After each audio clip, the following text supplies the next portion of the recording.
You're listening to Agile Ideas, the podcast, hosted by Fatima Abuchi. For anyone listening out there not having a good day, please know there is help out there. Hi everyone, and welcome back to another episode of Agile Ideas. I'm Fatima, CEO at Agile Management Office, Mental Health Ambassador, and your host. This podcast is made possible thanks to Agile Management Office. We help businesses solve challenges around project delivery and governance using 20 years of proven practice. In today's episode, I'm going to be talking about some of the important things that they don't teach you at university and why it matters. Some of the biggest challenges or learnings that I've gained in my entire career have been gained by being on the job. Over the last 20 years, I've had the opportunities and the pleasure, and sometimes displeasure, of working in a range of organizations and learning firsthand by working with people around me. I will talk a little bit about why I didn't go to university and how that has impacted me positively and negatively, and what are some of the things that I hope others can learn from my situation. So I hope you enjoy this episode and I look forward to your feedback. So let's get started.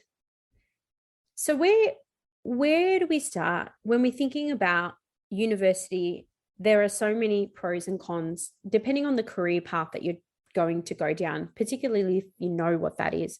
Of course, there is a number of different reasons to go to university.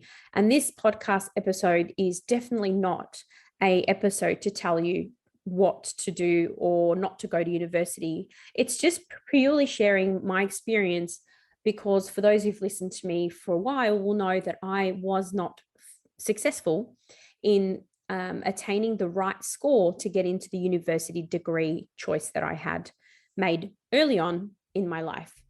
So this podcast is purely about my experience, both positively and negatively. And it all started because I was in the supermarket recently and a young 17-year-old cashier asked me what I did for work.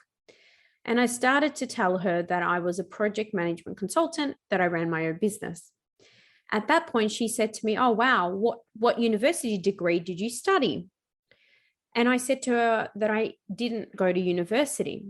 And she looked really puzzled at that point in time and said, "How do you become a manager if you don't go to university?"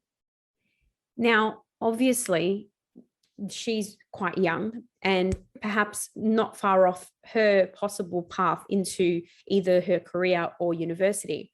But it made me wonder, when a question like that is asked, how do you become a manager without a university degree? Well, I think many people, including myself, know that you don't need a degree to be able to become a manager. Now, of course, there are going to be some skills and some knowledge that you will obtain in your career that may come from university that will help you be a better manager, but it's definitely not the be all end all to go down that path.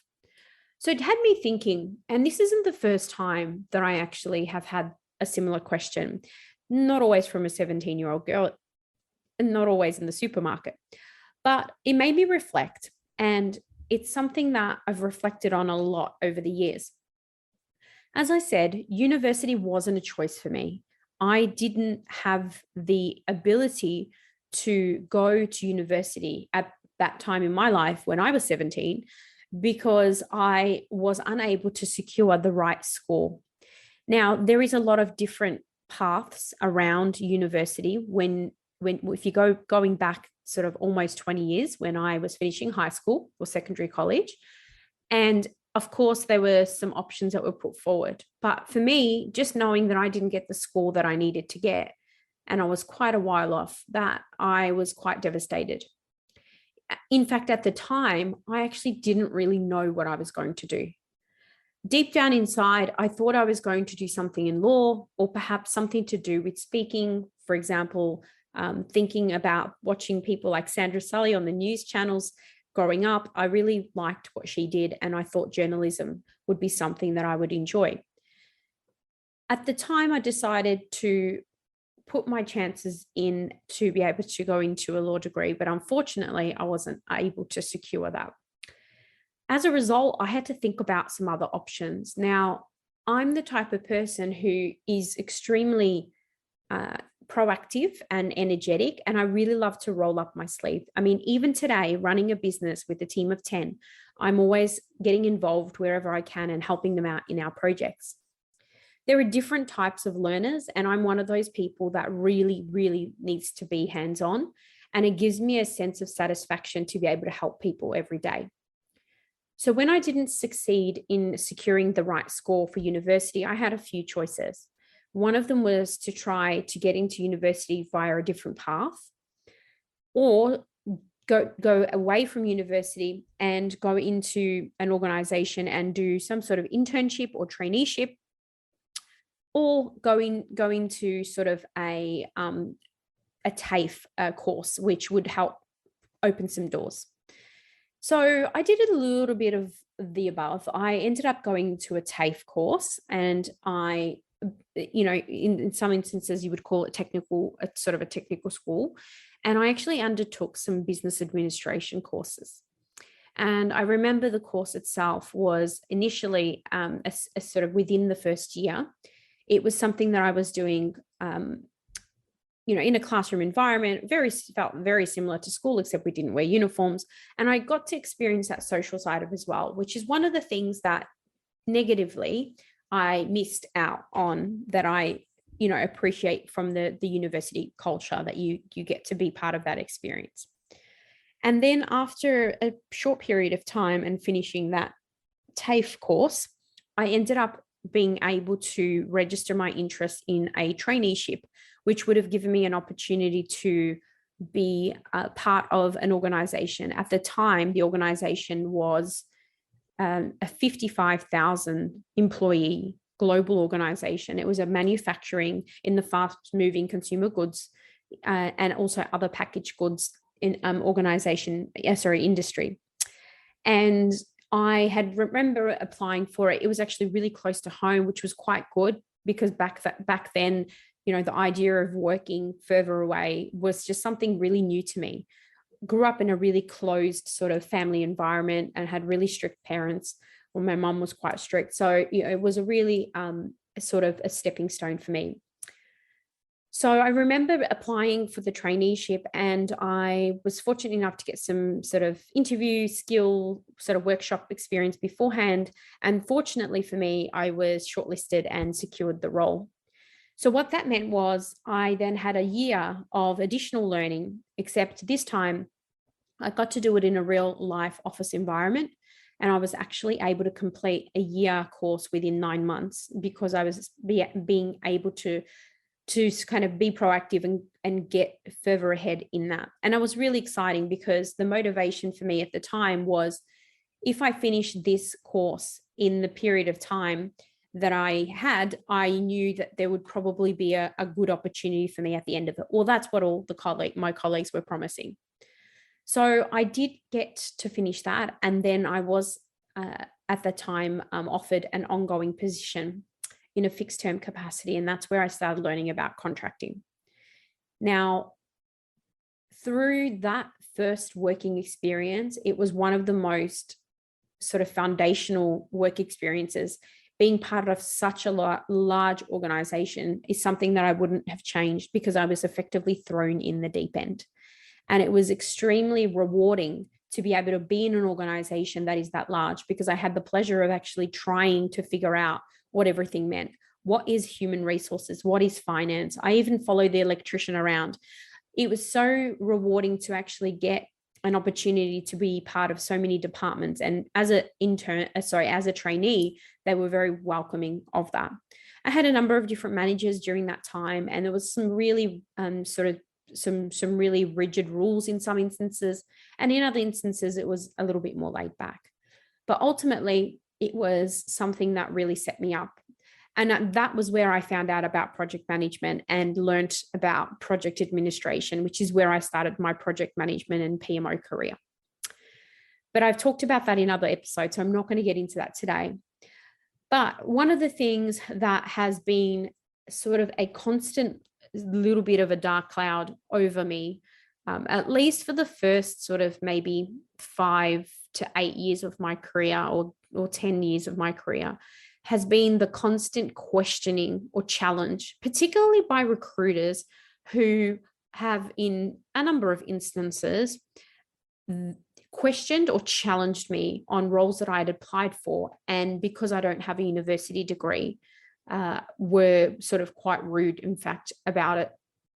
I remember a very large recruitment firm that still exists today, and a position I had applied for, and I was welcomed in to come in and interview for this role with this recruiter.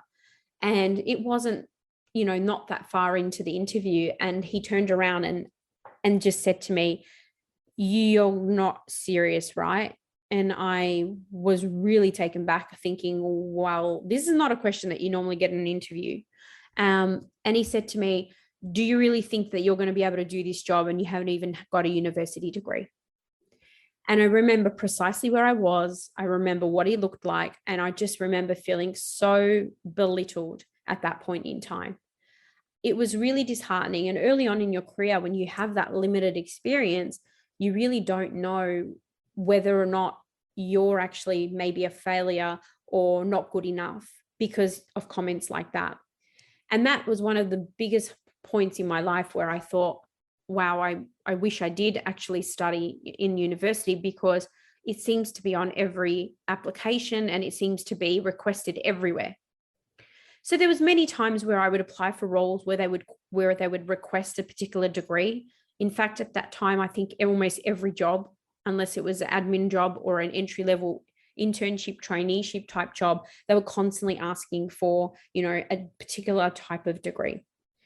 So I was a bit disheartened, and I remember then thinking that I wasn't going to let that get in the way. So reflecting on the fact that I didn't get to go to university, I thought about what are some of the things that you don't learn or they don't teach you at university. Now, I've had many conversations with many people and have worked with many people who actually have gone to university. So I've done my research, and I'm sure things have improved significantly from 20 years ago. But here's sort of my top 6 or 7. First of all, you don't learn how to cope in a high stress environment. Now, I know that I may be challenged on this one because studying, particularly in university on some degrees, might be more challenging than others. But for me, what I'm saying is high stress in terms of bringing together delivery and stakeholders and management and different needs and moving timelines and risks and issues and all of the things that I've now appreciated through my career around project management particularly, but also seeing some of the things that day-to-day BAU, business as usual teams go through. So you don't really get taught how to cope in a high stress environment, I think, as much as you would from being on the job. You don't learn how to deal with bullies or the office politics. I am not entirely sure how much has changed since then, but I recall many instances. I could count at least 3 very, very vivid experiences where early on in my career, I had been bullied both by men and women in different instances. In some instances, it was a group bullying situation, and there were a number of people, including myself, that were bullied by the same person. And in other instances, it was sort of malicious behind the scenes bullying. And that really, really, really tested me. It was something that I'd never, ever expected. I mean, you don't really know what you're expecting until you get faced with something like that. So I had to learn, how do I deal with bullies and how do I deal with the office politics? And you can't know how to deal with these things by doing some theory and doing a course. You actually got to go through the unfortunate experience and also understanding how others have gone through it to really know how to manage it. I recall the first bullying experience versus the last one, I handled it completely differently because I'd taken a lot of lessons. If anything positive came out of it, was the lessons and the resilience that I built. And so learning how to deal with bullies and the office politics is something that is really important. And I don't believe they teach that at university. You also don't learn about the different types of personalities, like the Machiavellian, for example. There is so many personalities in any environment, let alone where I've spent most of my career in corporate.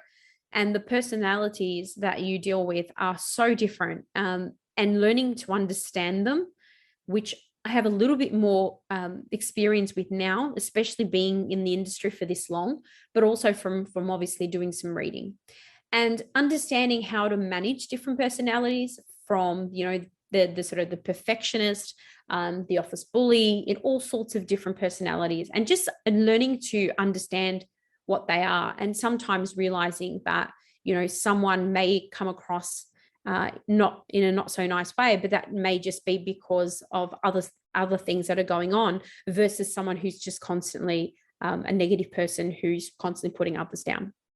So you don't learn about that in university. Another thing that I think is very underrated is learning how to organize your work and prioritize your day.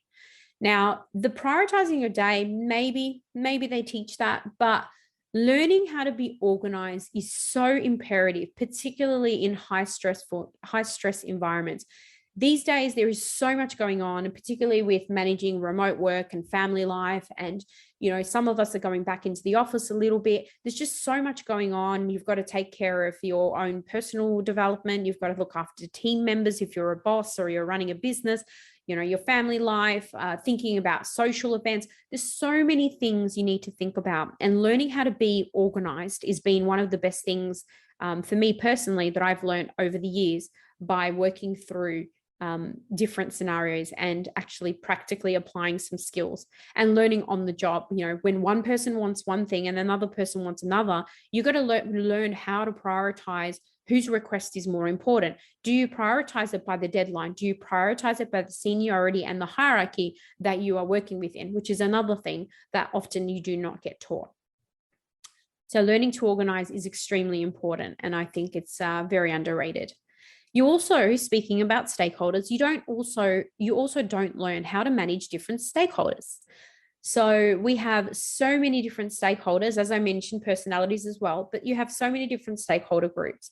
And in many organizations, you work in a hierarchical structure, and understanding that structure and who's who in the zoo is really important. For example, one of the things that I've learned is that it's extremely important to always make time to befriend and make a connection with the executive assistants, because they are the gateway and the entry point into the executives that you may need to reach. And so that's really important. Also, just always just being yourself and being kind to everybody, because whether it's the cleaner, whether it's the office assistant, the executive, it doesn't matter. At the end of the day, you've got different stakeholder groups and they all have different needs, and we need to learn how to manage those stakeholder needs. And there's a lot more we can learn about that through the works, rather, in terms of stakeholder matrix mapping, etc. But that's a topic for another day. Another one is you don't learn how to pivot on the spot. So one of the things that's been really important, especially over the last few years with COVID, has been learning how to pivot on the spot. At points in time, you don't actually realize how much things can change by the hour or by the day. And so sometimes my team and I, for example, might be working on something, and then an immediate priority pops up from our biggest client. And that priority, in many instances, supersedes some of the other things we might be working on at that time, because a paying customer is always going to take precedence over some of the back-end admin work that we need to do. So learning how to pivot on the spot, and you may be doing one thing one day and then the next day doing something else. So there's a lot of different things you need to think about, but learning how to pivot on the spot is extremely important. And also, this one, it can be considered contentious, because unless you're studying marketing or a similar degree, you don't learn how to brand and market yourself. Now, I'm talking far beyond the setting up a CV and putting on your LinkedIn profile. I'm talking about branding in the bigger sense of the word, thinking about how you appear online, what sort of topics that you are going to cover, how you present yourself from your profile. Do you need your own website? What is your social media? Especially that is a big part these days. So it's all about that. And branding is more important than anything else because it takes a lifetime to build a reputation, and it only takes moments for it to be ruined. And so building a brand and marketing yourself so that you can have support to not only do the things that you love to do, but also help others do those things as well. And I don't think you learn very much of that, unless, of course, you're studying marketing.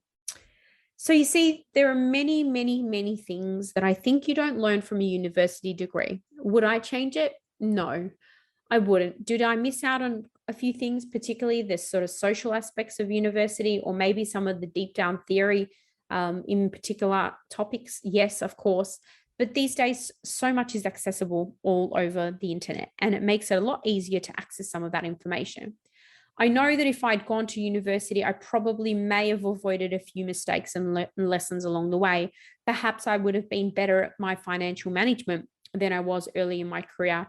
Perhaps I would have gone down a different career path, such as law or similar. Perhaps I would have experienced some things that really inspired me to do more and learn more. Now, I think for me personally, it's been a really rewarding experience because I'm such a hands-on learner to actually just get in, roll up my sleeves and figure it out along the way. At the end of the day, business and career is like a roller coaster. You're going to have ups and you're going to have downs. But at the end of the day, as long as you're having fun and you enjoy the process, that is the most important thing. Now, if you're like me and you don't know what you want to do, then take the time to think about it. One of the really useful tools that I've come across over the years is a book called What Color is Your Parachute? And it's really helpful to help you figure out what kinds of work you like to do, what kind of people you like to work with, what's your mission and goals in life, and a number of other things. So try to take the time to think about it, and don't ever do something because someone else wants you to. Don't go to university because a parent wants you to. Do what's right for you and the thing that makes your heart sing. So there you have it. And just before we wrap up today's podcast, I would just like to say I would really, really appreciate if you could leave me a review or tell someone about this podcast. A lot of love and effort goes into this, and I just want to know that you are enjoying it. And if you're not enjoying it, then just let me know. And if you have any suggestions or ideas for future episodes, you can get in touch as well. Thank you so much for listening. This has been Agile Ideas. I'm Fatima. I hope you have a great day ahead. Thank you for listening to this podcast. We welcome any feedback.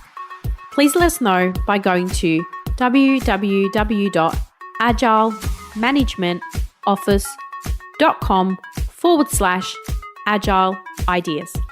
You can also find us on most social media channels by searching Agile Ideas, or follow me on LinkedIn. Thank you for listening. Please share or rate this if you enjoyed it. I hope you've been able to learn, feel, think, or be inspired today. Until next time, what's your Agile idea?